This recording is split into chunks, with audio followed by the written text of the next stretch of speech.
আমার রুমের অবস্থা এখন ভীষণ বাজে একটা অবস্থা।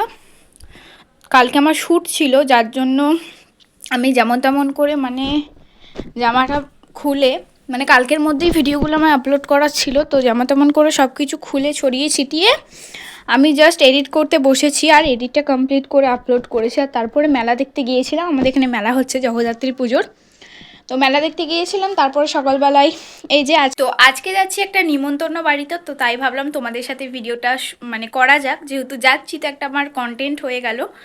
তো অনেক দিন ধরেই তোমাদের সাথে কোনো ডেলি ব্লগ শেয়ার করা হয়নি, একেবারে সেই দীঘার ব্লগ শেয়ার করেছিলাম, তাই ভাবলাম এই ভিডিওটাও করে নিই।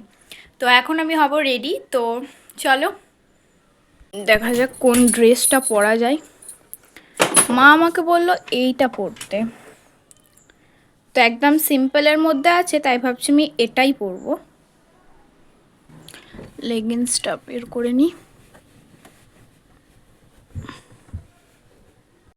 ইগনোর দিস মাই ব্যাকগ্রাউন্ড, যেহেতু আমি বললাম আমার রুমের অবস্থা এখন ভীষণ খারাপ। আমি এই ড্রেসটা পরছি, চলো একটু সিনেমাটিক্সের মতো রেডি হয়ে আসি।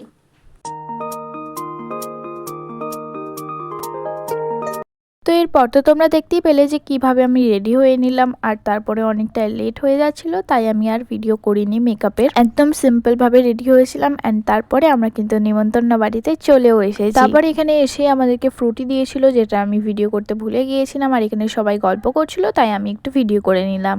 তারপরে আমাদেরকে এখানে নাস্তা করতে দিয়ে দিয়েছিল, তো নাস্তার মধ্যে অনেক কিছু ছিল, তো হালকা পাতলা একটু খেয়ে দিয়ে আমরা রেস্ট করছিলাম, আর রেস্ট করার পর তারপরে এখন যাচ্ছি আমরা লাঞ্চ করতে। আর আজকে যেমন ঝলমলে রোদ ছিল তেমনই ভীষণ গরম ছিল। তো যাই হোক, আজকে দিনটা একটু ভালো করেই কাটলো। আর আমাকে আজকে কেমন লাগছে অবশ্যই কিন্তু কমেন্ট করে জানাতে ভুলো না। তারপর আমরা সবাই মিলে হাঁটতে হাঁটতে গল্প করতে করতে চলে এলাম ডেস্টিনেশনে, যেখানে খাওয়া দাওয়াটা করানো হচ্ছিল। তারপর খাওয়া দাওয়া করার পর আমরা আর একটুও দাঁড়াইনি, কারণ অনেকটাই দেরি হয়ে যাচ্ছিল, বাড়ি ফিরতে হবে। তো এখানে আমাদের একটা রিলেটিভস ছিল, তার বাড়িতে একটু দেখা করে তারপরে আমরা বাড়ি যাওয়ার জন্য রওনা দিলাম। আজকের ভিডিওটা এই পর্যন্ত। যদি ভালো লাগে লাইক কমেন্ট শেয়ার, আর পেজটা ফলো করে পাশে থেকো। যদি ইউটিউব থেকে দেখে থাকো তাহলে চ্যানেলটা সাবস্ক্রাইব করে দিও। বাই, আল্লাহ হাফিজ।